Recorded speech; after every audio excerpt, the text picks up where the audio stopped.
Indonesia ini menjadi kaki tangan Trump dalam politik itu. Itu yang saya ingin katakan. Sementara posisi Trump itu tidak berpihak terhadap kemerdekaan Palestina. Posisi Trump itu berpihak kepada Israel. Itu artinya ada prinsip dasar dari konstitusi dan sejarah Indonesia yang selama ini meneriakkan kemerdekaan Palestina. Tapi faktanya di dalam rezim Prabowo tidak melakukan itu, justru ikut langgam politiknya Trump. Itu artinya saya ingin katakan Prabowo melanggar prinsip-prinsip dasar tuh, karena kita menolak penjajahan. Apa yang dilakukan Israel dalam konteks Palestina adalah salah satu bentuk penjajahan. Karena itu kita menolak diplomasi dengan Israel selama ini. Bahkan main bola pun kita nggak mau. Sekarang kita duduk di dalam satu BOP. Itu jelas melanggar sejak KTT tahun 1955 sampai kemarin. Tapi rezim Prabowo meruntuhkan itu. Itu satu poin. Yang kedua adalah kalau ngomong perdamaian, tidak ada keinginan perdamaian dilakukan oleh Trump dan Netanyahu. Dalam politik keamanan global hari ini, semua studi keamanan menyebutkan biang kerok ketidakpastian politik keamanan global itu dua orang. Satu namanya Trump, yang kedua namanya Netanyahu. Kenapa?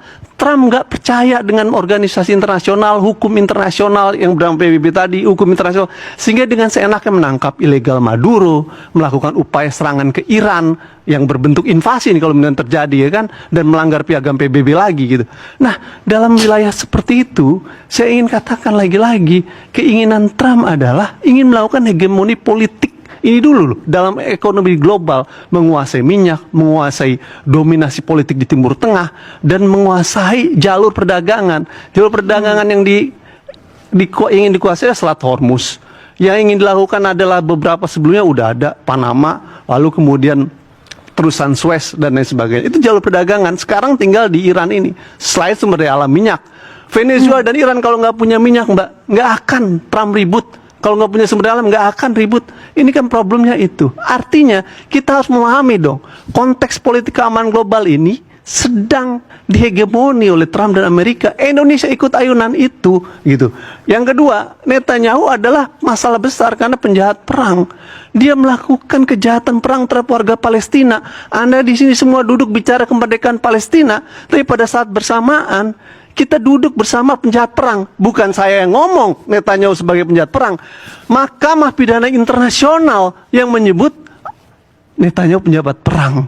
Kalau kita bisa menerima Netanyahu sebagai penjahat perang, saya ingin bilang bahwa yang bisa duduk dengan penjahat perang adalah mereka yang penjahat perang juga dalam konteks itu. Pertanyaan, apakah Indonesia mau dikategorikan sebagai penjahat perang juga dalam konteks nantinya ya.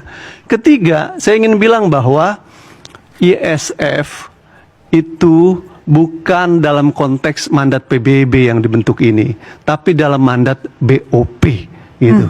Karena mandat Dewan Keamanan PBB terhadap ISF belum ada sampai sekarang. Dengan demikian dalam perspektif pertahanan, berbahaya sekali mengirim militer tentara ke sana dalam konteks mandat Dewan Keamanan PBB yang belum ada. Kenapa? Karena kita nggak akan dipayungi dalam rezim hukum internasional. Dengan demikian saya bilang ini kita bisa mati konyol di sana karena realitas BOP-nya nggak jelas, dikirim atas nama BOP dan bukan atas mandat Dewan Keamanan PBB. Siapa yang kasihan? Tentara di sana. Saya mau bilang bahwa kalau DPR ataupun pemerintah terus mengirim pasukan ke sana dan kemudian Hamas menyatakan Anda jangan ke sini, kalau Anda ke sini kami lawan, lalu kemudian tetap di sana untuk tujuan rekonstruksi dan peluncuran senjata Hamas, maka terjadi bentrok. Kalau ada korban jiwa dari tentara Indonesia akibat bentrok dengan Hamas nanti, saya akan minta pertanggungjawaban kepada DPR karena telah mengorbankan tentara Indonesia yang bukan dalam misi PBB, tapi dalam misi BOP. Jangan bercanda, ini bukan main-main. Kita sedang bicara tentang pengiriman pasukan TNI. Karena itu harus ada rule of engagement yang jelas. Siapa? PBB, bukan BOP. Sepanjang PBB tidak memberikan mandat keamanan, maka jangan kirim pasukan ke sana. Itu sama saja mati konyol. Kasihan tentara kita. Terima kasih.